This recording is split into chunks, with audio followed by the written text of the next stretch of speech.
This is the Kindy Rockstars Podcast, Season 5. Bringing you incredibly talented singers, artists, creators, and producers in the genre of children's music. I'm your host, Patrick Adams. Each episode will feature songs, albums, videos, or live performances, along with great stories from the artists themselves. Kindy Rockstars Season 5 is proud to be supported and sponsored by Waltmania Public Relations, serving the family entertainment community for more than 20 years. And now, on with the show.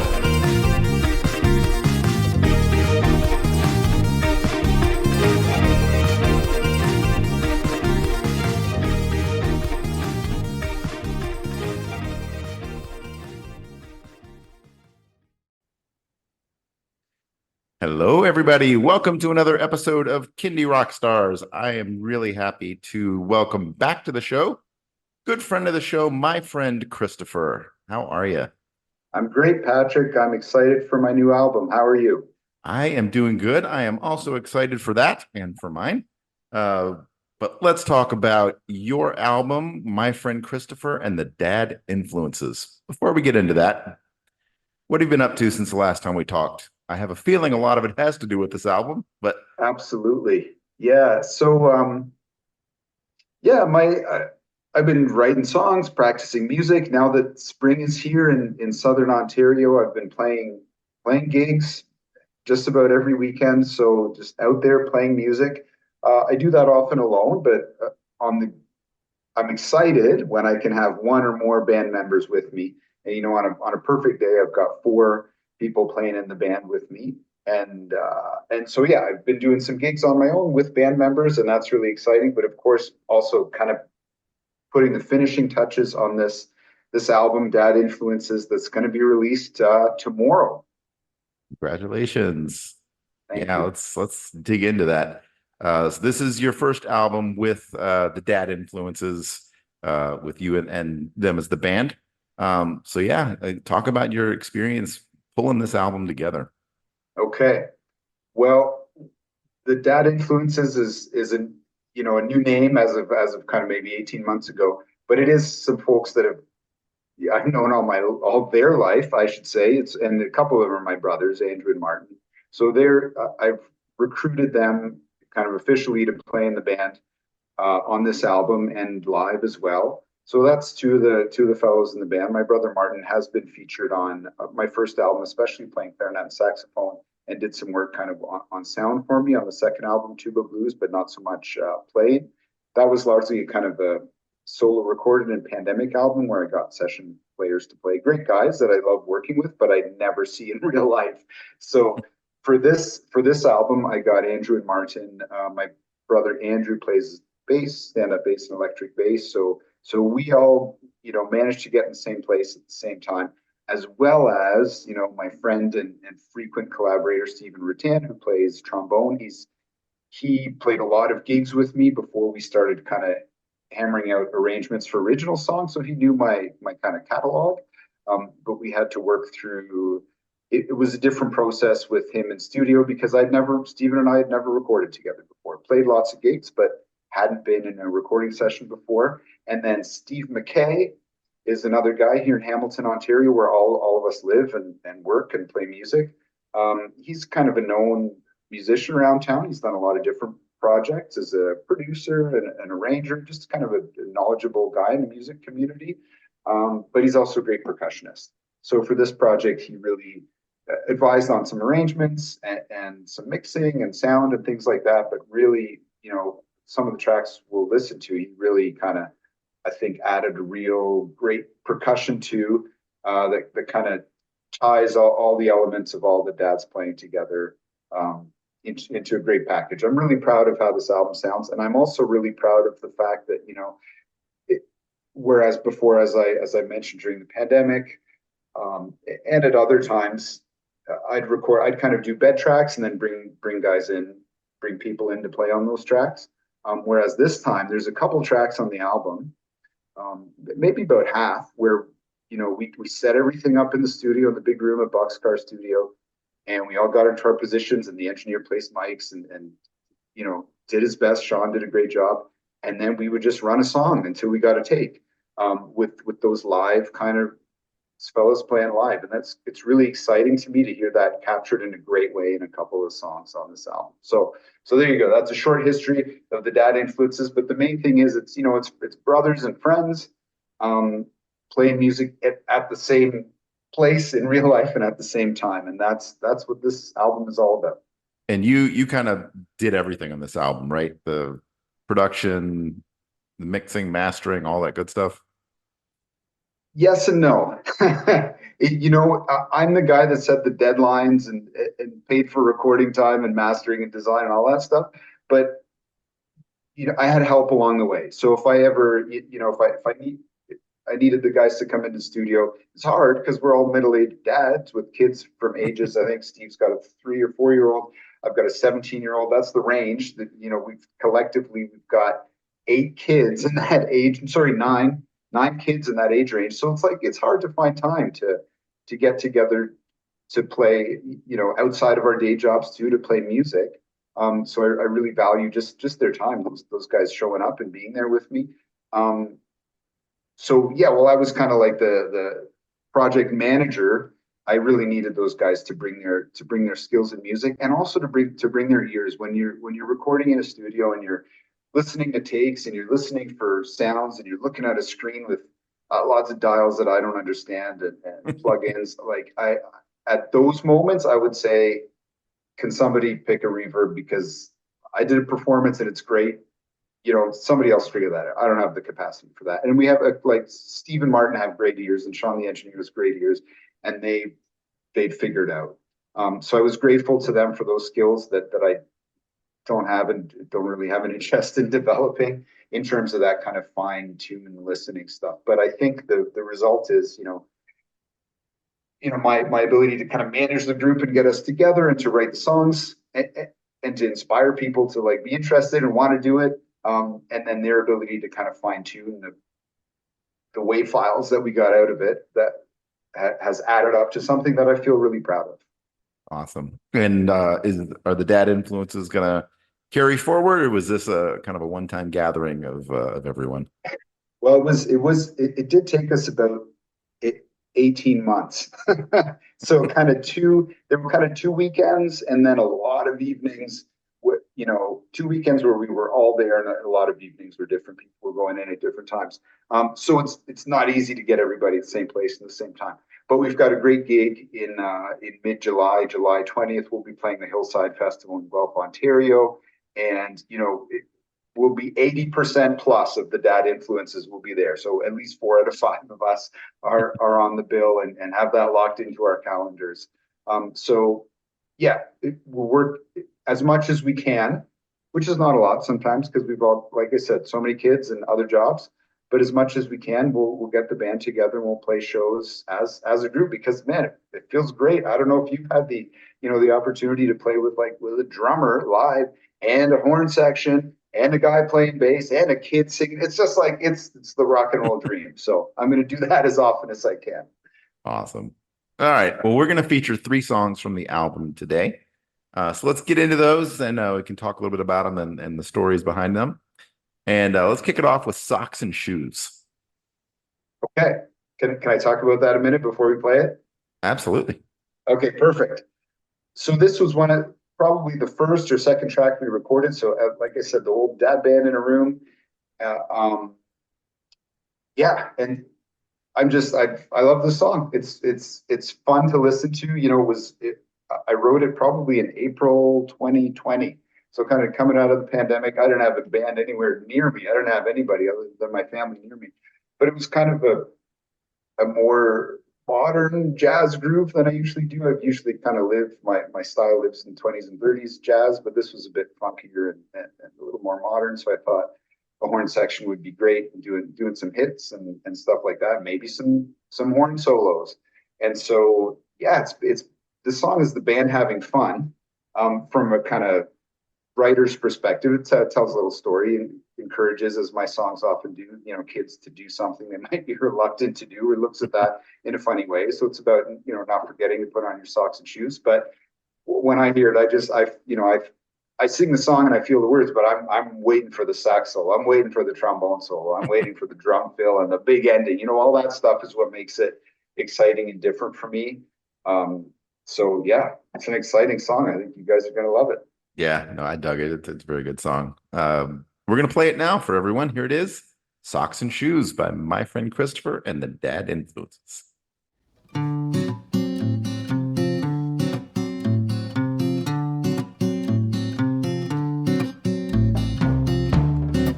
Picture a summer morning. The whole family's going on an outing. Every kid gets 9 warnings before I get mad and start shouting. I can't stand this lack of urgency, 'cause you always forget the 4 things you really need. Every day you wear them, you got to double pair them before you go outside, on both your left and right. I cannot stress this more. It's not an either or, it's socks and shoes, socks and shoes, socks and shoes.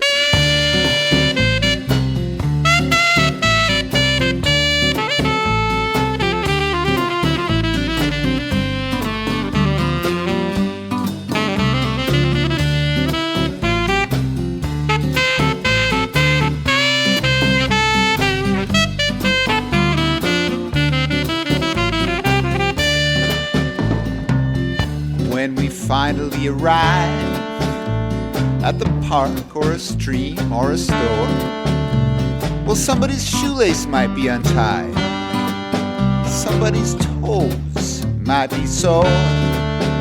Please don't take this opportunity to show your stinky feet to me, 'cause every day you wear 'em, Socks and shoes. you got to double pair 'em Socks and shoes.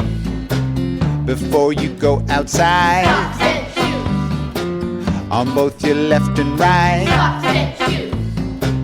I cannot stress this more. Socks and shoes. It's not an either or, it's socks and shoes, socks and shoes, socks And shoes.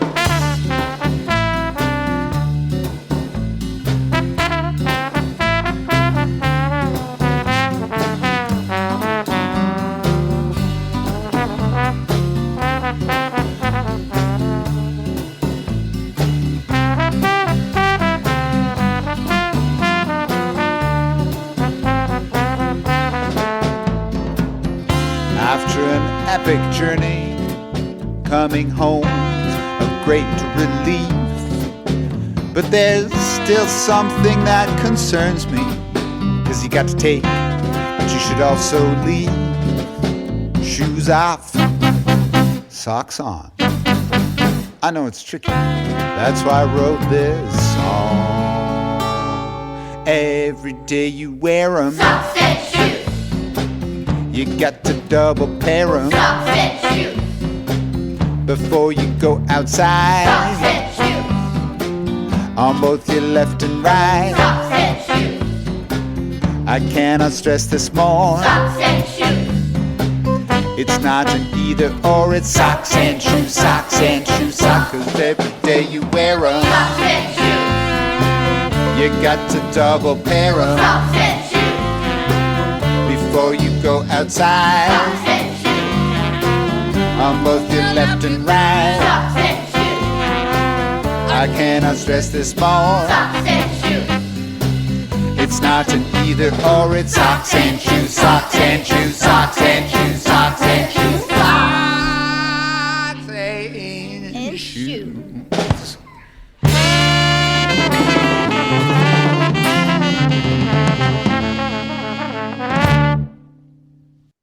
And that was "Socks and Shoes." All right, next song we're going to talk about is "Little Animals Dance."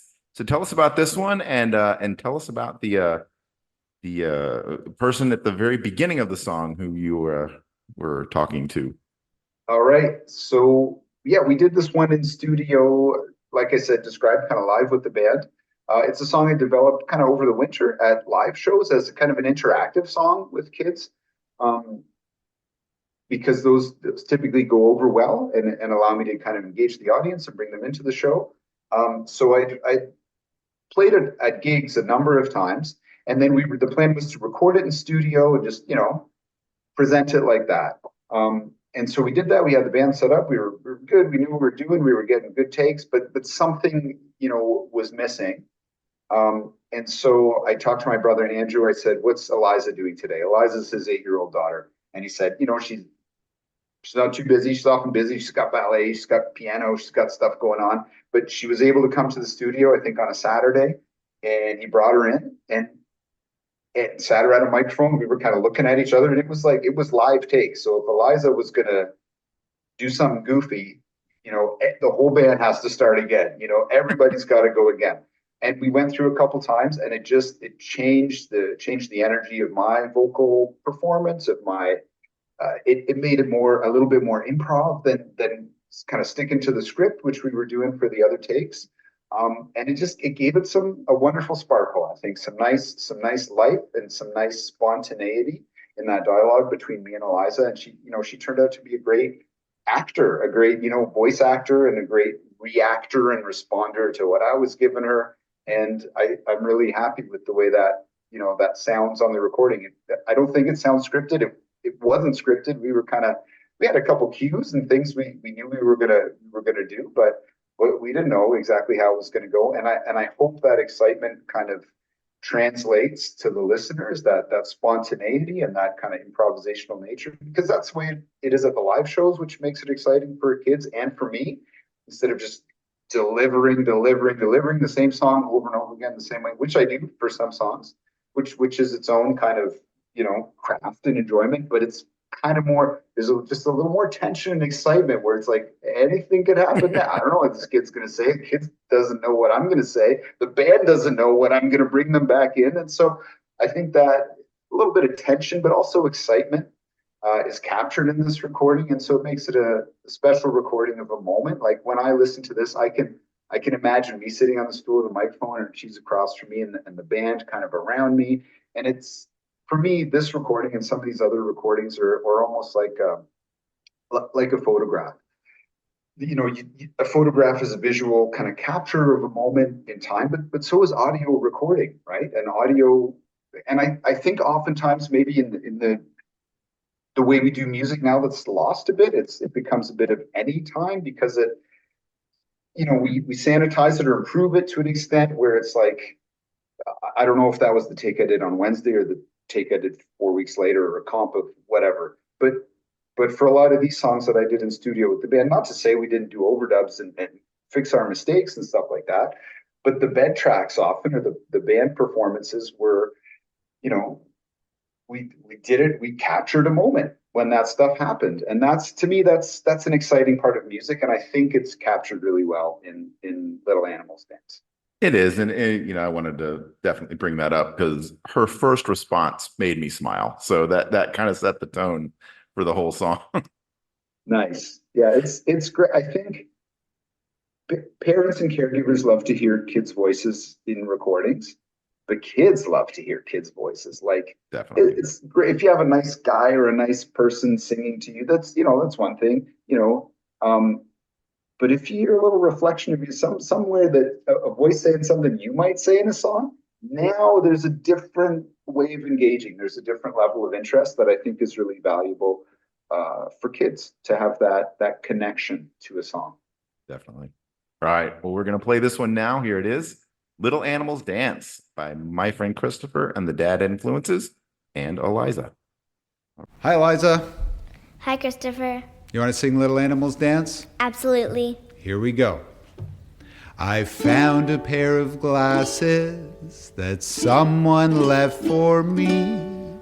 And through my pair of glasses, I gotta put them on. Look up. Oh my goodness. Do you see that? Oh, yeah. What is it? It's a seagull. A seagull I can see. I see you soar, little seagull, soar. I see you soar, little seagull, soar. I see you soar, little seagull, soar. Oh, oh, I see seagull soar. Now I've found a shiny camera that someone left for me. Say cheese. Cheese. And through my shiny camera. Is that an animal that starts with cam? Kangaroo. No, maybe a camel I can see. I see you bounce, it's a camel bounce. I see you bounce, it's a camel bounce. I see you bounce, it's a camel bounce. I see you bounce, it's a camel bounce. Now I found a shiny spyglass that someone left for me. And through that shiny spyglass, hang on, let me take a look at the horizon. Ah! What is that? I think it's a spider. A spider I can see. I see you spin, little spider spin. I see you spin, little spider spin. I see you spin, little spider spin. And I see you spin, little spider spin. Now I found a magnifying glass that someone left for me. And through that magnifying glass, let me turn over this rock. Ew. Look at all those legs. Let's count them together. 1, 2, 3, 4, 5, 6, 7, 8, 9, 10, 11, 12, 13, 14. 15, 16, 99, 100. 100 legs. A centipede I see. I see you twist, little centipede twist. I see you twist, little centipede twist. I see you twist, little centipede twist. I see you twist, little centipede twist. Now I'm looking out this window that's right in front of me. Do you see it, Eliza? Yeah. And through that shiny window, a wild world I see. I see a seagull, I see a camel, I see a spider, I see a centipede,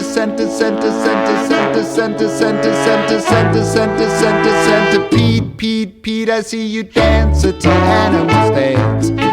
I see you dance till animals dance. I see you dance till animals dance. I see you dance till animals dance. Feel the rhythm, see you dance till animals dance. I see you dance till animals dance. I see you dance till animals dance. I see you dance till animals dance. I found a cozy blanket that's just about my size. I'll crawl under my blanket and then I'll close my eyes. I had a dream that the animals danced. I had a dream that the animals danced. I had a dream that the animals danced. I had a dream that the animals danced. I had a dream that the animals danced. I had a dream that the animals danced. I had a dream that the animals danced. I had a dream that the animals danced. I had a dream that the animals danced. I had a dream that the animals danced. I had a dream that the animals danced. I had a dream that the animals danced.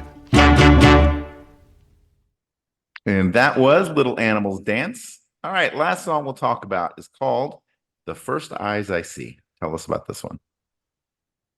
I'd written this one maybe 3 or 4 years ago on piano. It's kind of my main writing instrument. I play piano. I have an upright piano in my house that I love to compose music on, write music on. But it kind of wasn't. It's a rare case of a song that I had mostly finished, but kind of I didn't take anywhere. I mean, I have a pile of half finished songs that aren't going anywhere, maybe ever. But it's one that was mostly done, and so it was a bit strange that I didn't just kind of figure out a tag for the end or bridge or whatever, and just finish it and say, here we go, done. And I don't know, I can't say what brought me back to that page in my notebook to look at that and say, oh, hey, that was good. There was something there. It was like one line I didn't figure out. So if I figure that out, do I have a song? Could it be on the album? And instead of going to piano, I went to guitar. I don't know. I switch instruments. I go through different phases. A lot of the songs on Dad Influences are, kind of the first batch of songs we recorded. I was doing all keyboard. That's what I was interested in. What I was doing, some soul songs, some pop songs, and there's actually an instrumental piano piece on the record, which at first I thought was like, who does that? You can't just do whatever you want in a kid's record. And then I was like, well, yeah, it's my record. I can do whatever I want. It's not. I'm not going to have 1,000 disappointed fans. So, so I'll make it interesting for me. But back to the story of The First Eyes I See. So I finished it up. I played it on guitar. And I thought that's kind of a nice song. And it's a song that I can just deliver on my own. I can sing and play guitar. I can deliver it well. I can tell the story of that song, and it doesn't need anything else. Often when I compose a song, I'm like, well, here's a great a chorus of backing voices. Wouldn't it be cool if there was a, saxophone and trombone solo in it? So I'll kind of make space for that as I'm arranging and composing. But this one, I just wanted to tell this simple message. And the kind of the seed of the song, it sounds like, and it is kind of a love song to family and to kids. But it kind of got there in a roundabout way because I'll wake up in the morning sometimes, and I have 2 cats, and one of them's called Weasley, and he'll sometimes bug me in the morning, and then I'm sleeping and my eyes are closed and something's bugging me, and then I'll finally open my eyes and there's just a cat staring at me, right? So it's like he's the first person, animal, whatever you want to call it, that I like have a moment of eye contact with a lot of days. And I was like, well, that's kind of it's not always my favorite moment, but it's kind of a special moment. He just wants to be there. He just wants to say good morning. I open my eyes and 2 cat eyes looking at me. So that was kind of the genesis. And then I was thinking about, who's around me in my life and what do I value? Just about their presence. And then, so I wrote some more lyrics about that. And kind of played my kind of finger picking guitar style that I've done since the first album. And it felt really good to kind of go, I'd gone through a whole process, band, keyboard arrangements, or drums, what kind of percussion, what kind of horn arrangements, hours and hours to rehearse and record and arrange. And this one, I kind of figured it out on my own. I went to the studio one night. I said, Sean, I got to do one more song this session. And he said, okay. And I tried a few takes, 3 or 4. I rehearsed, 3 or 4 takes, and one of those takes, start to finish, singing, playing guitar, like I was mentioning before, and this one especially so, because it was just like that's what happened in those 2 minutes and I don't know, mid-May 2024 one evening. That's what I was dedicating all my time and attention to for those 2 minutes that you're hearing, and the song is largely untouched. Like there's not a lot of reverb. I mean, all these studio guys do stuff, they do stuff to it, so it sounds like it sounds normal. So they did all that stuff, but really it's, when I listen back to it, I'm still kind of transported to that time and place where I did it. It's very unprocessed. It's very much just the moment of me singing that song of love for my cat, but mainly my kids. Yeah. Well, people can take it and interpret it to whoever's first eyes they see, be it cat, dog, or spouse. Exactly. All right. Well, we'll play the song now. Here it is, The First Eyes I See by my friend Christopher and the Dad Influences.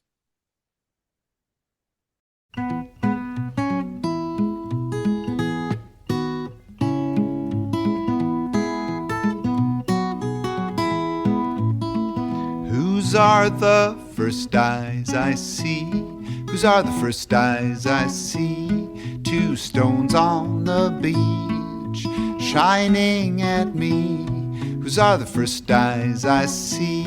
In the morning when I leave my dreams, your eyes are the first eyes that I see. Whose is the first breath I hear? whose is the first breath I hear. Good music to my ears, smooths away my little fears, whose is the first breath I hear. In the morning when I hold you near, your breath is the first breath that I hear.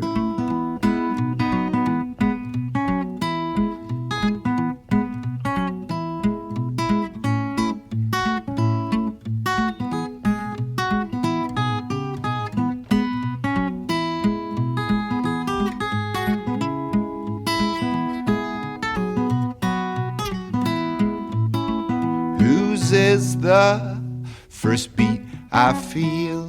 Whose is the first beat I feel? Since the world made room for you, my heart's a little fuller too.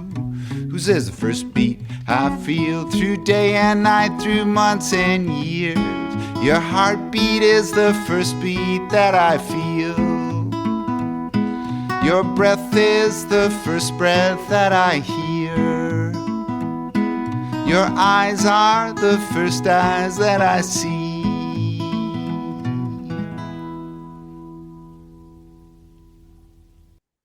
And that was The First Eyes I See. The album is My Friend Christopher and the Dad Influences. So, Christopher, let everybody know, where can they find that album? Okay, Patrick. Tomorrow is June 14th. Father's Day is June 16th. This is an album, by a group of dads with a lot of songs about family life. If you want to hear it tomorrow, you are going to go to Bandcamp and find My Friend Christopher, where 10 tracks from Dad Influences will be available for free for you to stream, to download. Of course, you're invited to send a donation to the artist if you like. But Bandcamp is the place to listen to this album as of Friday, June 14th. And it's going to be being released more slowly to all the other popular streaming platforms over the course of the summer and into the fall. But full album's available tomorrow for free. My Friend Christopher and the Dad Influences on Bandcamp. Outstanding. All right. Well, from one dad to another, happy Father's Day. Happy Father's Day to you. And I wish you the absolute best of luck with the album. I'll definitely be checking all of it out. And it's been great talking and catching up again. Yeah, you too, Patrick. Thanks very much. All right. Talk to you soon. Bye-bye.